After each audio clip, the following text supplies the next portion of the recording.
ক্ষেত্রে সব পটান হয়ে গেল কি খাম ও দুখে মানুষ কাম কৰি পেলাই কৰিছোঁ ঋণ দান পাতি কৰিছোঁ এতিয়া কি খাম ল'ৰা ছোৱালী কি খাব চৰকাৰে আমাৰ দিকে চাব লাগিব নহ'লে কেনেকৈ ল'ৰা ছোৱালী পঢ়িব চবকেইটা ল'ৰা ছোৱালী কি খাই বাচিব আমাৰ তেনেকৈ হৈ গ'ল 5 বিঘা মাটি কৰিছোঁ একদম গায়ব হৈ গ'ল এটা চৰকাৰে আমাৰ মানে চাব লাগিব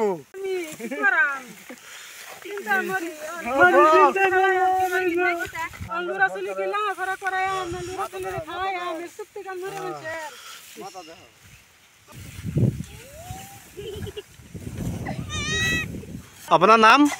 আমাৰ নাম নসিমউদ্দিন। এই ঠাইখনৰ নাম?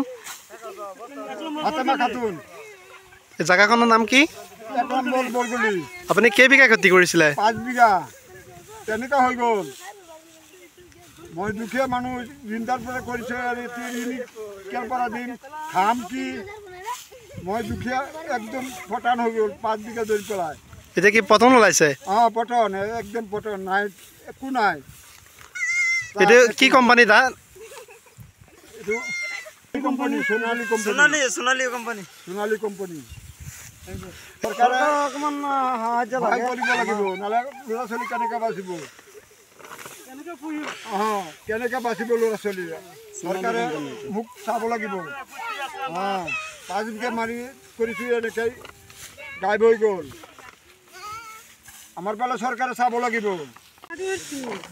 সোনালি ধান আনছি অন্য হেরে 450 টাকা প্যাকেটের দাম তখন 2 বিঘা 2 কাড়া মাটি এসছি সারা ধানের সিডা তখন লুরা ছেলেরে কি খাওয়াম বছর বন্ধে কি খাওয়াম ঋণ হয়ে খাত করছি মানে ঋণ হিতাম কি দা লুরা ছেলেরে খাওয়াই আমি কি তখন যে খাতের মরিদ গায়ে রান মাথা তাপ দিয়ে যে বই থাকি তখন একটা বছর আগে কিবা চলবো কিবা কি হরব আমরা এই চিন্তা আমরা মারতাছি তখন সরকারের তো নিয়ে আমার আপনার যে আঙ্গর ক্ষতিপূরণ দিবা লাগে সেটা আমরা আশা করতেছি।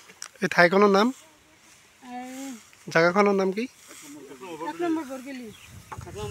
আপুনি কেই বিঘা খেতি কৰিছিল আপোনালোকে? 2 বিঘা 2 কাড়া। আৰু বেলেগৰ আৰু হৈছে নেকি তেনেকুৱা? বেলেগৰ হৈছে একটা এই লৈ আহি যায়নি এই ধান একটু নাই বিনাশ সব পটান হয়ে গেল সব পটান একটু নাই এই যে দেখো কিচ্ছু নাই বাড়ি দাও ধান নাই গো মজা গেছে ঠাট দেখছো খেতির এতিয়া সব পটন হয়ে গেল খেতির ধান হওয়া নাই মুঠতে 4.5 বিঘা মাটি খেতি করেছে খেতি 10 মনকে ধান নহয় 2-3 মনকে ধান হব সরকারে আমার ফালে চাব লাগে আমার ক্ষতিপূরণ তো দিব লাগে নহলে আমি কি করি খাম ল'ৰা ছোৱালী এক মুঠি ভাত খাব নোৱাৰিব আমাৰ খেতি সব বৰবাদ হয়ে গেল সব পটন হয়ে গেল